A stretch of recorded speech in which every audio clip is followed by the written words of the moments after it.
Just when you thought porn harms couldn't get any more shallow and pedantic, Mr. Charlatan Heston himself is back on the attack. Get your paws off me, you damn dirty lobbyist, because it's time for the Smackdown. First, I want to see I could go on. These examples illustrate how technology is set into everyday life and determines a key sign of As if their recent embarrassment with Minnie Mouse impersonator Dawn Hawkins were not enough, Pornography Harms is now advancing the notion that pedophiles use our nation's libraries to view child pornography and pick up children. To better explain the supposed reality of this situation, they've employed the good folks at Extra Normal. Let's see what happens. Excuse me, are you the librarian? Yes. How may I help you? Yesterday I was here with my 4 children and there were men looking at hardcore pornography on several computers. At best, I've been able to find here and there examples of individual persons getting caught looking at porn on library computers, or even the occasional child or teenager looking at porn on library computers here and there, but I can't find a compelling body of work that says that there's this overwhelming epidemic of groups of men sitting in libraries looking at pornography and harassing children. Yes. So what is your problem? My problem. Don't you see? My children were exposed to pornography right here in the public library. You mean you might have had to have acted like a parent and explained sex to your children? Oh no! Why do you allow those people to look at pornography? We have to protect the rights of library visitors who want pornography. This is a complete straw man. I'm going to start getting into examples of why they're asserting this in a little bit, but suffice to say, it comes from a very, very poor and I would say intentional misinterpretation of the American Library Association's policies. Suffice to say, the ALA has no policy of catering to the interests of porn users over the interests of children. But what about the rights of my children? One man who was looking at pornography tried to follow my little girl into the restroom. So why are you talking to the librarian and not the police? It is just not safe for children here. If you don't want your children to see pornography, then don't bring them to the public library. I can't believe you would say such a thing. And I can't find any evidence of librarians actually saying that. This seems to be a complete fabrication. Look, we have had lots of problems with these men trying to sexually harass children and the librarians as well. But according to the United States Constitution, those who want pornography have greater rights than children. Once again, this is a complete straw man. Just because someone, this is what Pornography Harms cannot get through their skulls. Just because someone is looking at pornography does not mean that that it's child pornography or that they're about to transgress against children. And this is completely unsupported. I for one cannot fathom a public library being indifferent to child molestation occurring on its grounds. I am a lawyer and I know something about the Constitution. Someone who wants pornography does not have a constitutional right to pornography in public libraries. But the American Library Association says they do. The American Library Association. That's the radical group that tries to get pornography in all public libraries. I invite anyone else to go and look at ALA.org and peruse its archives of articles. That's the website of the American Library Association. But what I found on there was a lot of articles and editorial discussions of what ALA has presented as its actual concern about filtering software, which is that filtering software interferes with the free flow and exchange of information, ideas, and legitimate research that the library computers are intended for. So I have not found anything on the ALA website that says that their mission, that they're any kind of radical group that is trying to get porn onto computers in libraries. Here is under Mission and History, go to About ALA Mission and History. Founded on October 6, 1876 during the Centennial Exposition in Philadelphia, the American Library Association was created to provide leadership for the development, promotion, and improvement of library and information services and the profession of librarianship in order to enhance learning and ensure access to information for all. Our current strategic plan, ALA Ahead to 2010, calls for continued work in the areas of advocacy and value of the profession, education, public policy, and standards, building the profession, membership, and organizational excellence.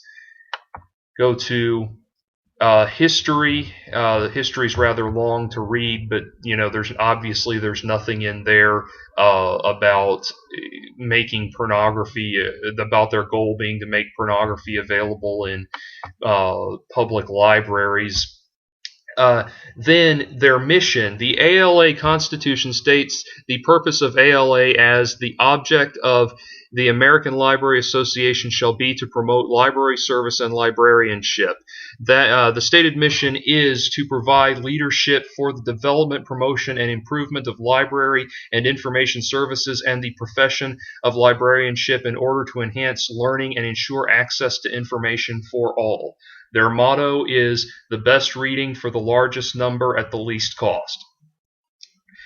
Their priorities. In 1998, the ALA Council voted commitment to 5 key action areas as guiding principles for directing the association's energies and resources: diversity, equity of access, education and continuous learning, intellectual freedom, and 21st century literacy, with the development of a series of strategic plans beginning with ALA Goal 2000, ALA Action or AL Action 2005, ALA Ahead to 2010. These principles have been expanded to 7 key action areas, which are supplemented by ALA Ahead to 2015, the association's current strategic plan.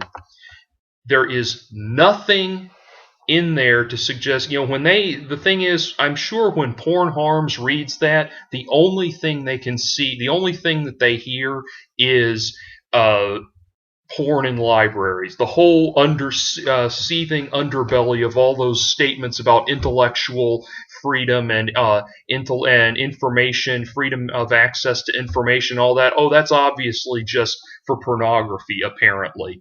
So it's kind of like, I think they hear that, and it's kind of like when the Christian right hears about a Supreme Court judge being compassionate, and they immediately assume that means they're pro-abortion. It's the same kind of thing. They see the language as being incredibly loaded. But again, there's nothing on the ALA website to suggest that they're a radical group that tries to get pornography into libraries. Oh, is the American Library Association wrong? Yes. The United States Congress passed the Children's Internet Protection Act years ago, and that law says if libraries take federal money, they must block pornography from computers. The American Library Association actually fought against that law all the way to the United States Supreme Court. What happened after that? The United States Supreme Court said that the American Library Association was wrong.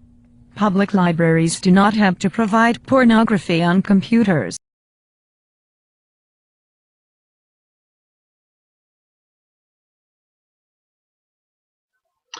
Okay, here's what the FCC actually has to say about the Children's Internet Protection Act.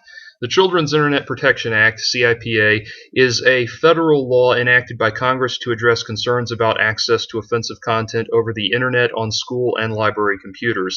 CIPA imposes certain types of requirements on any school or library that receives funding for Internet access or internal connections from the E-rate program, a program that makes certain communications technology more affordable for eligible schools and libraries. In 2001, the FCC issued rules implementing CIPA. What CIPA requires. Schools and libraries subject to CIPA may not receive the discounts offered by the E-rate program unless they certify that they have an internet safety policy that includes technology protection measures. The protection measures must block or filter internet access to pictures that are A, obscene, B, child pornography, or C, harmful to minors for computers that are accessed by minors. Before adopting this internet safety policy, schools and libraries must provide reasonable notice and hold at least one public hearing or meeting to address the proposal. Schools subject to CIPA are required to adopt and enforce a policy to monitor online activities of minors.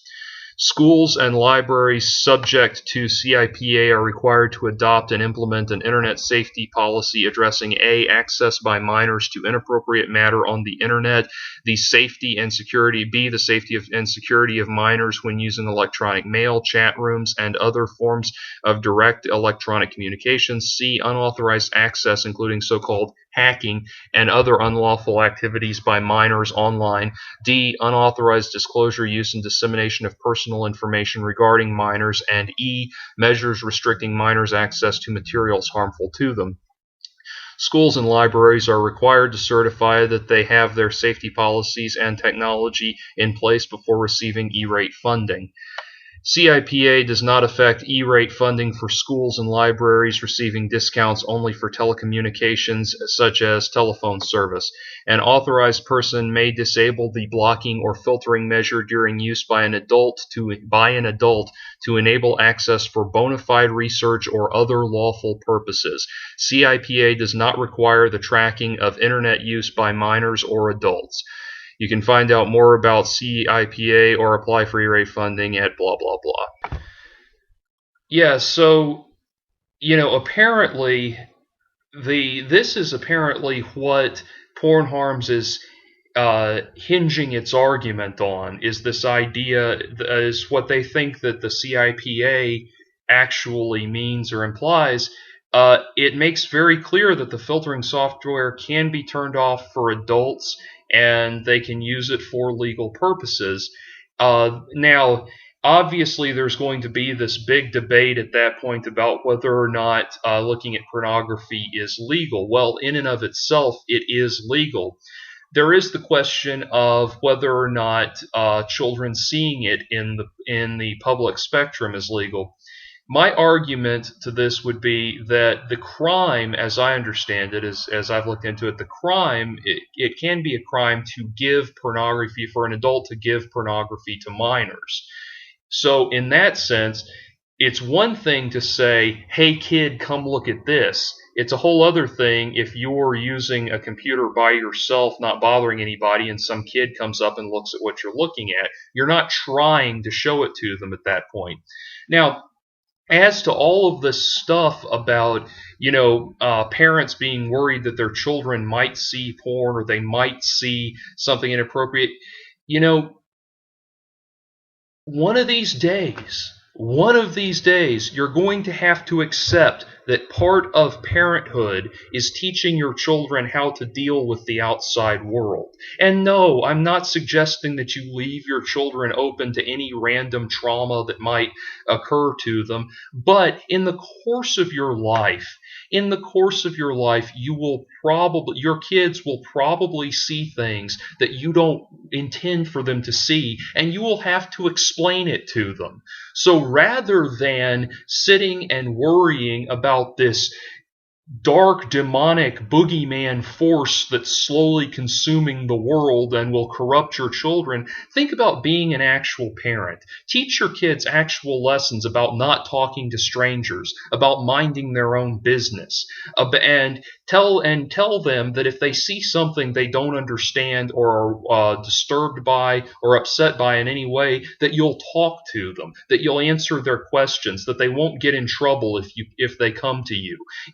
Be an actual fucking parent rather than trying to get the world at large to do the job for you. And this CIPA just covers what filtering software has to be in place for children, and there's not even a litigious consequence if they don't have the filtering software, it just means that they don't get federal funding if they don't have the filtering software in place. Furthermore, it provides plenty of room for adults to access whatever they choose on the computers. So, as much as I dislike the FCC, and as much as I think that things like this are ridiculous and we don't need the FCC, that if we have, I think that if we have free speech and freedom of the press, we don't need a federal communication commission controlling how things are said and that sort of thing. I think the FCC is unconstitutional, but this measure in and of itself seems like a legitimate attempt, albeit a misguided one, but a legitimate attempt to try to make sure that children don't have access to pornography.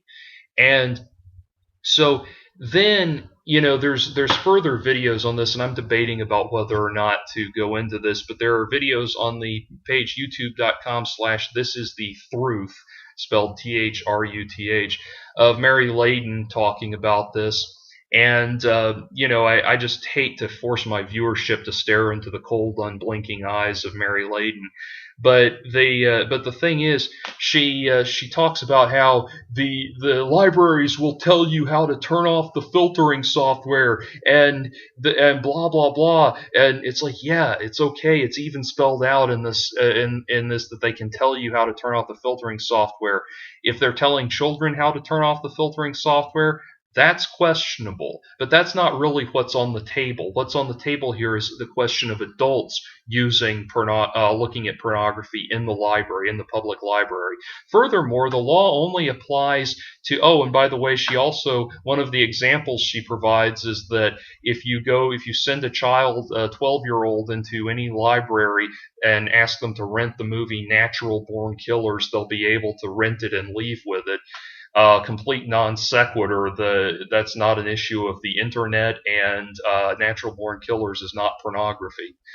And of course, this is, in her saying that, we kind of see the wider picture of what pornography means to them. It's kind of like Gail Dines saying that Pulp Fiction was pornography. They view pornography as anything that is outside the cultural norm that they approve of. Let's get back to the cartoon. That makes sense because we do not carry any pornographic magazines or books. Actually, some libraries do carry pornography, like the New York City Public Library carries Hustler, for example. I am going to organize my friends in my church to go to the next library board meeting and tell the library board to stop following the American Library Association. Again, no mention of going to the police about the pedophiles or anything like that. But think of the children and the rest of us who do not want our public library to be a porn shop. Honestly, you will have the support of all the librarians. We are tired of the problems caused by pornography in the library. Do you think the library board will listen to you? If they want to keep their jobs, they will listen to us. After all, they work for the people in this community, not the American Library Association and not the pornography industry. You make a lot of good points.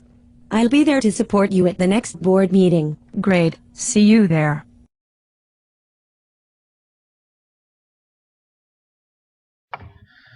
I don't want to say too much about my personal life, but so you can take me at my word on this or not. But I was thinking about how to conclude this video, and something occurred to me. There was a time at a building that I was working at where I saw a man going into a changing room / restroom while some young girls were in there changing. And I asked him to come out, and when I did, he became very angry with me and was saying that he had a daughter in there that was changing and so on and so on. And the thing was, he all of this yelling that he did, and he stormed around, and I thought it was going to come to blows for a second. But then he left and never came back, which was odd to me if he had a daughter that was in there changing. But then later I found that he had been arrested a few counties over, and it was for he had been wanted for aggravated stalking. And so, I say that because I have stared into the very face of the kind of thing that these people are worried about. And, when he did that, it made me feel sick that when he was doing, to be in that situation. I was disgusted. I was angry.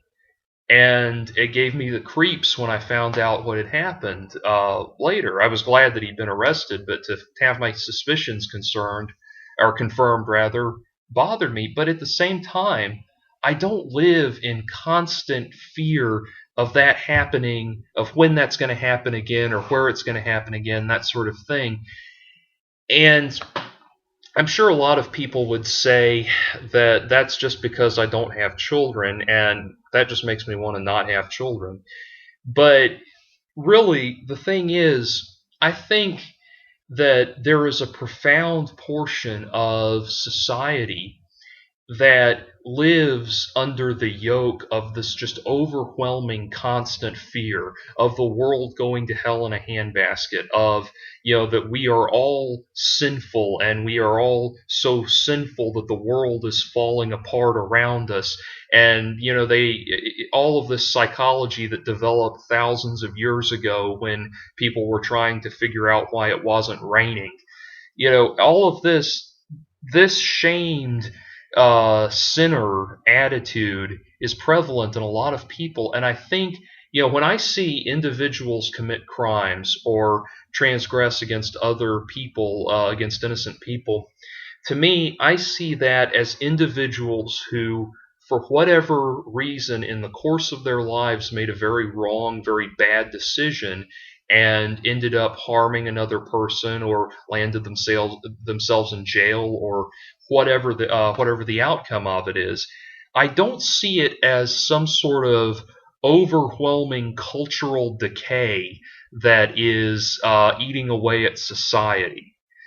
And I think because of that, because I don't live in abject terror of the world around me, I think that is really at the root of why I see things so differently from other people, from these people like this, I should say, these sorts of people. That is why we are so divided and so different. They tend to I look at reality as having cause and effect, and that the actions of individuals cause the ultimate outcomes, whatever they may be. These people seem to see society as just this kind of random, chaotic force that has to be tightly controlled. And needing that kind of tight control on society, to me, indicates people who are very scared, very terrified, very cowering. I was at my parents' house a few weeks ago, and I was helping my mom move some books, and I found books from my childhood at the time. And one of the series that I found was the Berenstain Bear books. And these were the original series of Berenstain Bear books, not like the psycho-Christian Berenstain Bear books that are out now. Incidentally, I just found out recently that Jan Berenstain died, and I am very sorry to hear that.